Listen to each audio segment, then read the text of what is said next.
नमो शिवाय दोस्तों, सभी गुरु भाइयों और गुरु बहनों को नमस्कार। आज का वीडियो में लेकर आए हैं राक्षस शंखचूड़ के संहार का कथा।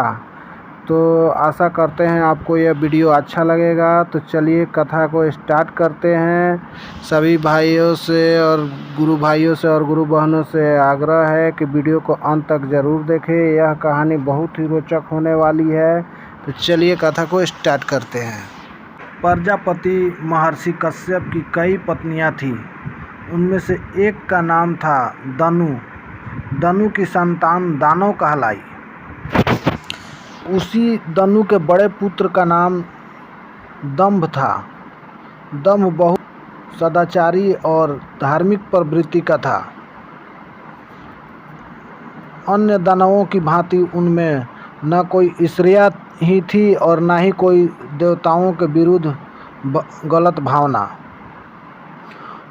वह विष्णु का भक्त था और उन्हीं की आराधना किया करता था। लेकिन उसे एक ही चिंता सताती रहती थी कि उसके कोई पुत्र न था। आचार्य शुक्र ने उसे श्री कृष्ण मंत्र की दीक्षा दी। दंभ ने दीक्षा पाकर पुष्कर में महान अनुष्ठान किया। अनुष्ठान सफल हुआ। उसके अनुष्ठान से प्रसन्न होकर भगवान विष्णु प्रकट होकर बोले, वत्स, मैं तुम्हारे अनुष्ठान से प्रसन्न हूँ, वर मांगो। दंभ बोला, भगवान, यदि आप मेरे तपस्या से प्रसन्न हैं तो मुझे ऐसा पुत्र दे जो आपका भक्त हो और त्रिलोक विजयी हो। उसे देवता भी युद्ध में न जीत सके। भगवान विष्णु ने तथास्तु कहा और अंतर्ध्यान हो गए और दंभ प्रसन्नचित्त अपने घर लौट आया। गोलोक में श्री राधा ने श्री कृष्ण पार्षद श्री दामा को असुर होने का श्राप दिया था। श्राप मिलने पर वहीं दंभ के पत्नी के गर्भ में आया। जन्म होने के पश्चात दंभ ने अपने उस पुत्र का नाम शंखचूड़ रखा। जब वह कुछ बड़ा हुआ तो दंभ ने उसे मुन्नी जैगिशिब्य की देखरेख में रख दिया। मुन्नी जैगिशिब्य ने उसे शिक्षा दीक्षा दी। अपनी कुमार अवस्था में ही शंखचूड़ पुष्कर में पहुंचा और उस महान धार्मिक तपस्यास्थली में ध्यान मग्न रहकर वर्षों तक ब्रह्मा जी की तपस्या करता रहा। उसकी घोर तपस्या से प्रसन्न होकर ब्रह्मा जी प्रकट हुए और बोले, वत्स, मैं तुम्हारी तपस्या से प्रसन्न हूँ, वर मांगो।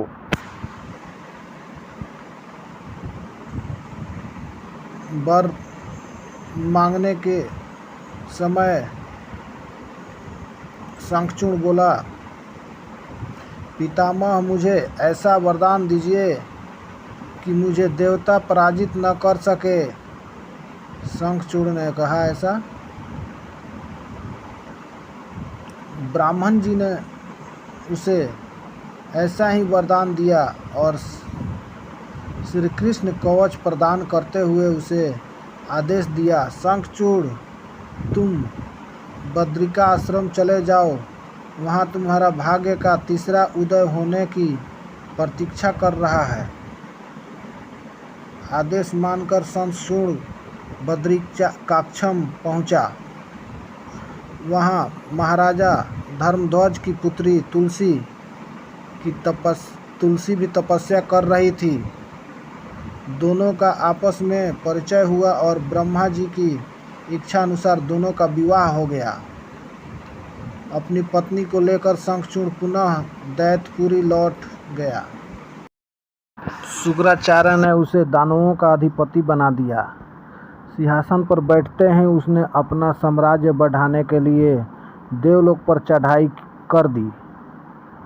ब्रह्मा जी के वरदान के कारण वह अजय हो चुका था, अतः उसे देवों को हराने में कोई कठिनाई नहीं हुआ। उसने अमरावती पर कब्जा जमा लिया। इंद्र अमरावती छोड़कर भाग गए। देवता उससे डर के कंदराओं में छुप गए। शंखचूड़ तीनों लोगों का शासक हो गया और अब वह लोकपालों का कार्य भी अपने संभालने लगा। उसने अपनी प्रजा की भलाई के लिए अनेक कार्य किए। प्रजा उससे बहुत प्रसन्न थी। सर्वत्र सुख और शांति थी, क्योंकि शंखचूड़ स्वयं ही कृष्ण का भक्त था। अतः उसकी प्रजा भी भगवान कृष्ण पर पूरी आस्था रखने लगी। उसके राज्य में अधर्म का नाश हो गया। प्रजा इंद्र और देवताओं को भूलने लगी। इससे देवताओं को बहुत क्षोभ हुआ। इंद्र पितामह ब्रह्मा के पास पहुँचे और बोले, पितामह, आपने शंखचूड़ को अभय होने का वरदान देकर उसे निरंकुश बना दिया है। वह अमरावती पर कब्जा बनाए बैठा है। देवता दर दर की ठोकरें खा रहे हैं। हमें बताइए हम क्या करें। पितामह बोले, सुरेंद्र, शंखचूड़ धार्मिक और रीति के से अपना शासन चला रहा है। प्रजा उससे प्रसन्न है। उसके राज्य में प्रजा सुखी और संपन्न है। हमें उससे कोई शिकायत नहीं है। इंद्र बोले, यह सब तो ठीक है पितामह, लेकिन क्या हम यूं ही भटकते रहेंगे? आखिर अमरावती तो देवताओं का ही है। पितामह बोले, अवश्य है, किंतु शंखचूड़ ने तुम्हें युद्ध में पराजित करके उसे प्राप्त कर लिया है। उसने तुम्हारी प्रजा को भी कोई कष्ट नहीं पहुंचाया है। सिर्फ सिंहासनों का ही फेरबदल हुआ है ना। इंद्र बोले, लेकिन पितामह, हम आपकी संतान हैं। क्या आप चाहते हैं कि आपकी संतान यूं ही दर दर भटकती रहे? कुछ उपाय कीजिए पितामह। पितामह बोले, मैं इसमें कुछ नहीं कर सकता देवेंद्र। जब तक शंखचूड़ के भाग्य में अमरावती का ऐश्वर्य लिखा होगा, वो करे वहाँ पे राज भोगेगा। वह तुम भगवान विष्णु के पास चले जाओ, वे अवश्य कोई न कोई उपाय सुझा देंगे। वहाँ से निराश होकर इंद्र विष्णु के पास पहुँच गए और उनकी स्तुति करके बोले, भगवान देवता इस समय भारी संकट में हैं। ब्रह्मा जी ने अपनी असमर्थता जाहिर करते हुए मुझे आपके पास भेज दिए हैं। कुछ कीजिए प्रभु, अन्यथा संपूर्ण देव जाति का नष्ट हो जाएगी। विष्णु भगवान बोले, पितामह का कहना ठीक है। मैं भी अकारण शंखचूड़ के संबंधों में हस्तक्षेप करना पसंद नहीं करता। उसकी सारी प्रजा कृष्ण भक्त है और कृष्ण मेरा ही प्रतिरूप है। मैं अपने भक्त पर कष्ट होने नहीं देख सकता, लेकिन निराश होने की आवश्यकता नहीं है। सूर्यराज, भगवान शिव के पास चले जाओ और उन्हीं से कोई उपाय पूछो। वही अवश्य तुम्हारे कष्ट का निवारण कर देंगे। विष्णु भगवान की बात सुनकर इंद्र निराश भाव से बैकुंठ से निकल आए। अंत में वह भगवान शिव के पास कैलाश पर्वत न जाकर कैलाश लोक पहुँच पहुँचे और भगवान शिव की स्तुति करते हुए अपने आने का प्रयोजन बताया।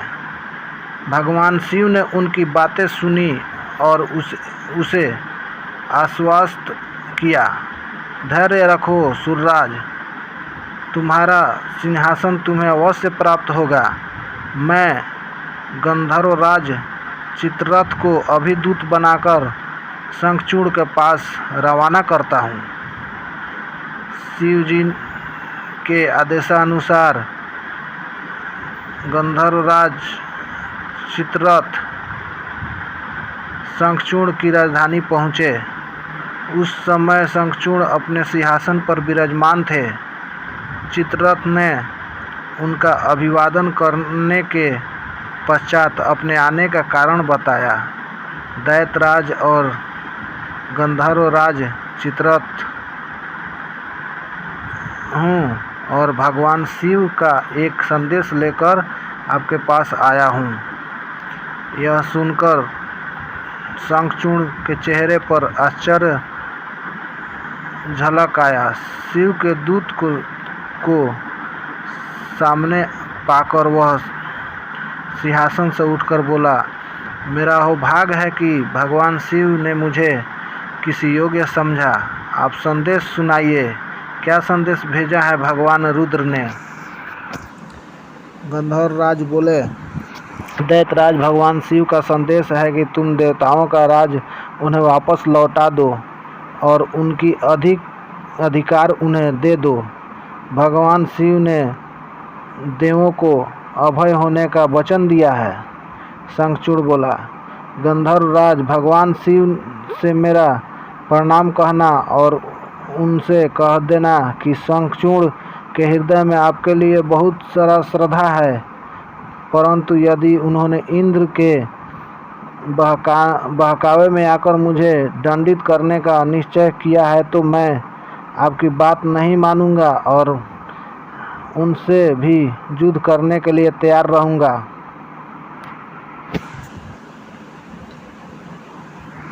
चित्ररथ वापस लौटे और अपने भगवान शंकर को शंखचूड़ का उत्तर सुनाया। यह सुनकर शिव क्रोधित हो गए और अपने गणों को युद्ध का आदेश दे दिए। उधर शंखचूड़ ने अपने पुत्र का अभिषेक कर उसे दानव अधिपति बना दिया और अपनी पत्नी से बोला, मैं युद्ध स्वीकार कर लिया हूँ। देवी, ईश्वर करे युद्ध में हमारी विजय हो।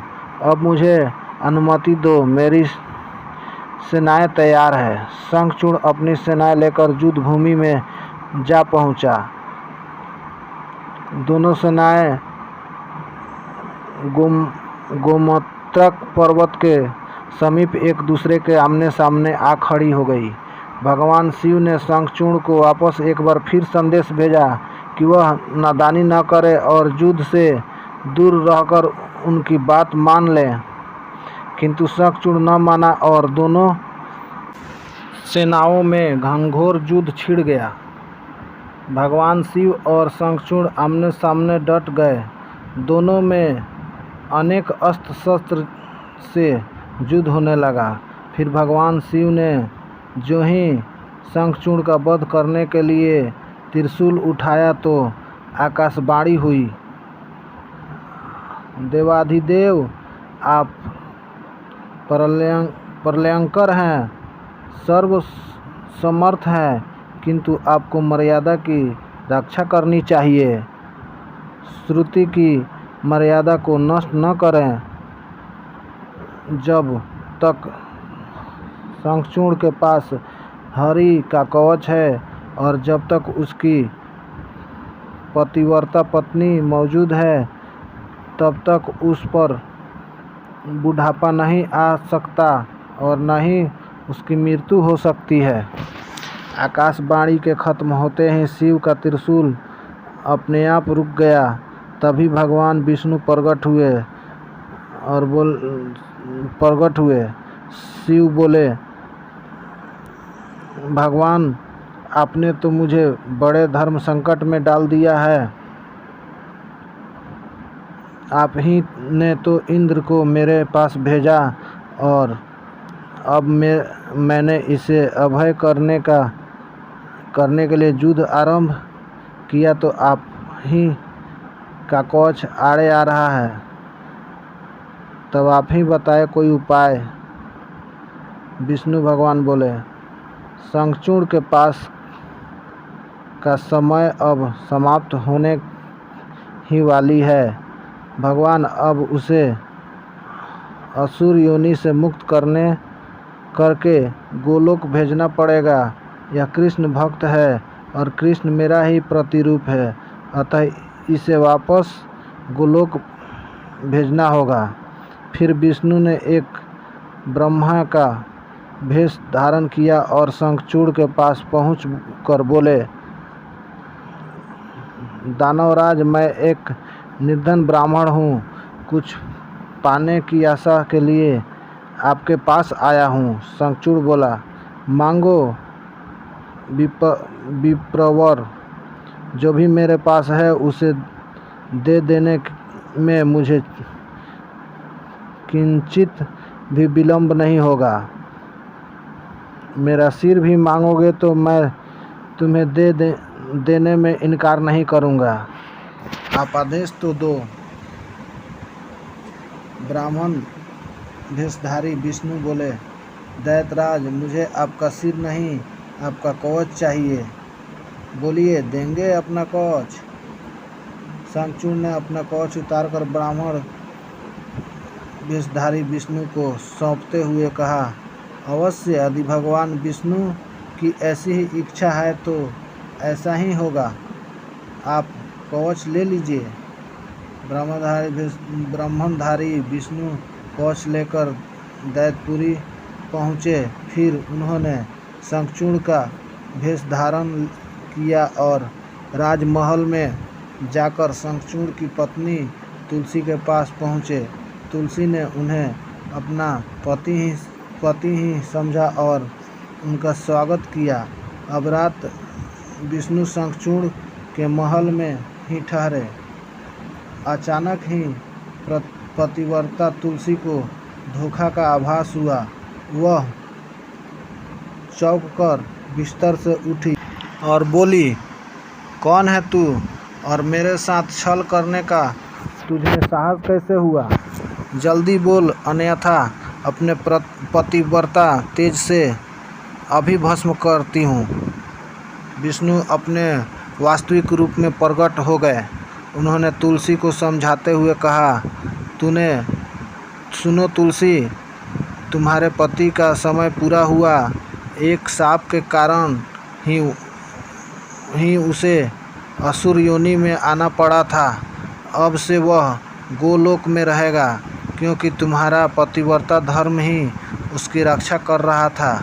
इसलिए मुझे छल करके तुम्हें कलुषित करना पड़ा। तुलसी रोते हुए बोली, यह आपने अच्छा नहीं किया भगवान। यूँ मेरे साथ छल करके मेरा सतीत्व नष्ट किया। मैं शाप देती हूँ कि आज से आपको भी पत्थर बन जाना पड़ेगा। आप में दया ममता नहीं है, आप पत्थर हैं, पत्थर। विष्णु बोले, और मैं तुम्हें वर देता हूँ तुलसी कि मेरे पत्थर बन जाने पर तुम्हें भी मेरे पास ही स्थान मिलेगा। भविष्य में लोग तुलसी और शालिग्राम की पूजा करेंगे। तुलसी के बगैर शालिग्राम की पूजा अधूरी रहेगी। उसके बाद विष्णु अंतर्ध्यान हो गए और युद्ध भूमि में खड़े शिव को अपने दिव्य शक्ति से सब कुछ बता दिए। शंखचूड़ और शिव के पुनः युद्ध आरंभ हो गया, किंतु तुलसी के पतिव्रत धर्म नष्ट हो जाने से शंखचूड़ की शक्ति घट गई थी। अतः शिव ने अपना त्रिशूल उसकी ओर फेंका तो वह सीधा शंखचूड़ के हृदय स्थल को बेध दिया। वातावरण में हजारों बिजलियां एक साथ कौंध गई। चारों दिशाएं कांप उठी और देखते ही देखते शंखचूड़ धरती पर जा गिरा। गिरते ही उसके प्राण पखेरु उड़ गए। साप से मुक्ति मिलते ही श्रीदामा गोलोक जा पहुँचा। उसकी भस्म से एक शंख प्रकट हुआ जो अलंकार में भगवान शिव के हाथों में शोभा बनाता है।